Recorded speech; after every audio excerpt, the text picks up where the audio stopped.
সর্বশেষ যে লোকটা জান্নাতে যাবে তাকে আল্লাহ তাআলা জাহান্নামের আগুনে পোড়াতে পোড়াতে ছাই বানিয়ে ফেলবে। আল্লাহ বলবেন, জিব্রাইল যাও একটু দেখো, একটা মাত্র সেজদা দিয়েছে আমাকে, এরকম কাউরে পাওয়া যায় কিনা। বাটি চালান দিয়ে দেখো পাওয়া যায় কিনা। খুঁজে খুঁজে কাউরে পাবে না। আল্লাহ বললেন আবার দেখো, খুঁজে খুঁজে একজনকে পাবে, সামান্য ইমানের ছিটে ফোঁটা তার অন্তরে ছিল। আল্লাহ বলবেন, যেহেতু ছিটে ফোঁটা আছে, অনেক মায়ের খাইছে, ওকে বের করে জাহান্নাম থেকে বের করে একটা নির্ধারিত দূরত্বে রেখে দাও। রেখে দেয়া হবে, কিন্তু জাহান্নামের আগুনের লেলিহান শিখাতে তার গা ঝলসে যাবে। সে আল্লাহরে ডেকে বলবে, মাবুদ তোমার কাছে আমি কিছু চাই না,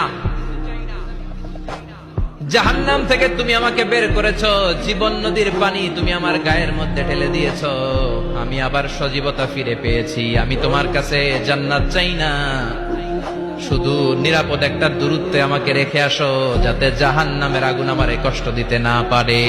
আল্লাহ, আমি কিন্তু তোমার কাছে জান্নাত চাই না। কি চাই না? জান্নাত চাই না, কিন্তু জাহান্নামের আগুন আমারে কষ্ট দিচ্ছে, এতটা দূরত্বে রাখো যাতে জাহান্নামের আগুন আমার গায়ে না লাগে। আল্লাহ বললেন, ওকে রাখবো, কিন্তু আমার সাথে একটা কন্ট্রাক্টে যেতে হবে, যে এটা তোমাকে দিলে তুমি আর নতুন করে কিছু চাবা না।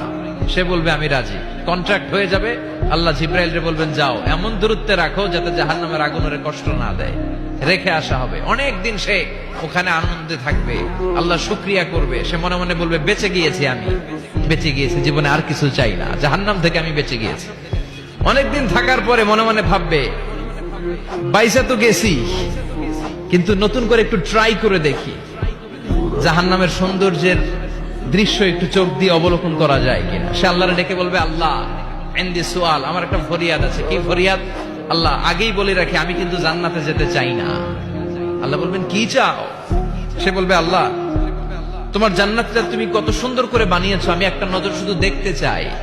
জান্নাতের দরজার সামনে নিয়ে যদি আমারে বসিয়ে রাখো, দ্যাটস ইনাফ, আর কিছু চাই না, শুধু জান্নাতের দরজার সামনে। আল্লাহ বললেন, তুই না ওয়াদা করেছিস, তুই না চুক্তি করেছিস। সে বলবে, আল্লাহ আমারে হতভাগা বানাইয়া তোমার কি লাভ? সুবহানাল্লাহ পড়েন। আমারে তুমি হতভাগা বানিও না। আল্লাহ বলে, ঠিক আছে, আবার সিগনেচার কর যে জান্নাতের দরজার সামনে বসিয়ে দিলে আর কিছু চাবি না। সে সিগনেচার করে বলে, আমি চাবো না।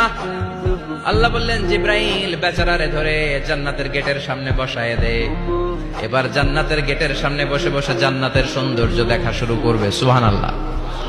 এমন সৌন্দর্য যেটা চোখ দিয়ে কেউ দেখে নাই, কান দিয়ে শোনে নাই। ওই সৌন্দর্য চোখে দেখে, কান দিয়ে আওয়াজ শুনে মাগার ভোগ করতে পারে না। অন্তরে জ্বালা আছে না নাই? এয়ার কন্ডিশনের রুমে ঢুকতে না পারলেও, এয়ার কন্ডিশনের রুমের দরজার বাইরে দাঁড়ালো, এয়ার কন্ডিশনের রুমের একটা ঠান্ডা বাতাস গায়ে লাগে না? কথা বলেন তো। ও যখন জান্নাতের দরজার সামনে দাঁড়াবে, ওর গায়েও এরকম জান্নাতের ঠান্ডা বাতাসের হিমেল ছোঁয়া গাটাকে শীতল করে দিবে।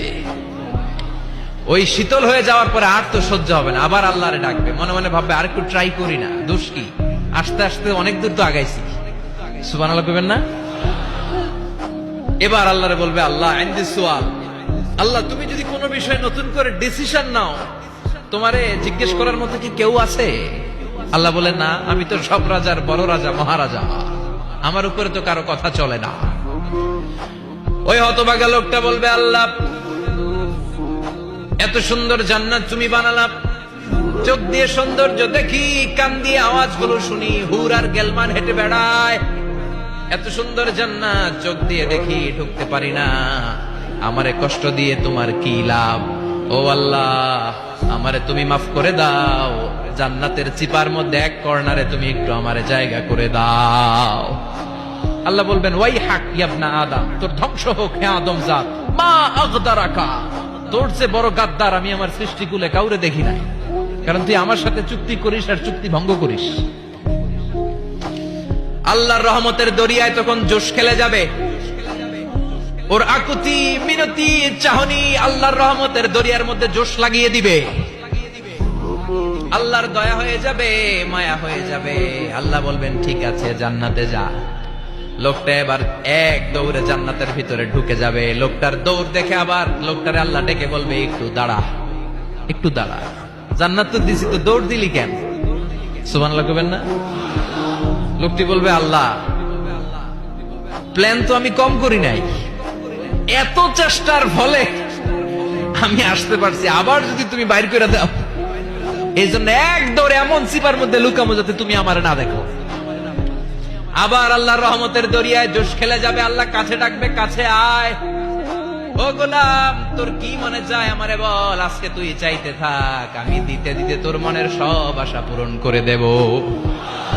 লোকটা খুশি হয়ে বলবে, আল্লাহ আমারে এটা দাও, বাড়ি দাও, গাড়ি দাও, নারী দাও, এটা দাও, ওটা দাও, একের পর এক চাইতে থাকবে, আল্লাহ সব তারে দিতে থাকবে। চাইতে চাইতে লোকটার সব চাওয়া যখন শেষ, সে বলবে, আল্লাহ আর আমার চাওয়ার কিছু নাই। আল্লাহ বলেন, নো, এত তাড়াতাড়ি যে তুমি খেলা শেষ করতে পারবা না মনু, আমার সাথে তোমার এই খেলা আরো লম্বা সময় চলতে হবে, তোমার অনেক কিছু চাইতে হবে। তুই আজকে চাইতে চাইতে তোর সব চাও আমার কাছে বলবি, আর আমি দিতে দিতে তোর জীবন ধন্য করে দেব। সে আবার চাইতে শুরু করবে, আল্লাহ এটা দাও, ওটা দাও, ওটা দাও। আল্লাহ দিতে দিতে সব দিবে। এরপরে বলবে, আল্লাহ মাফও চাই, দোয়াও চাই, আর চাওয়ার কিছু নাই। আল্লাহ বলবেন, তাই ঠিক আছে, তোরে আমি জান্নাতে ঢুকাই দিলাম, তবে মনে রাখিস তোর জান্নাতটা হবে সবচেয়ে ছোট জান্নাত, আর তোর জান্নাতটা হবে এই পৃথিবীর 10 গুণ। চিল্লায় এখন সুবহানাল্লাহ।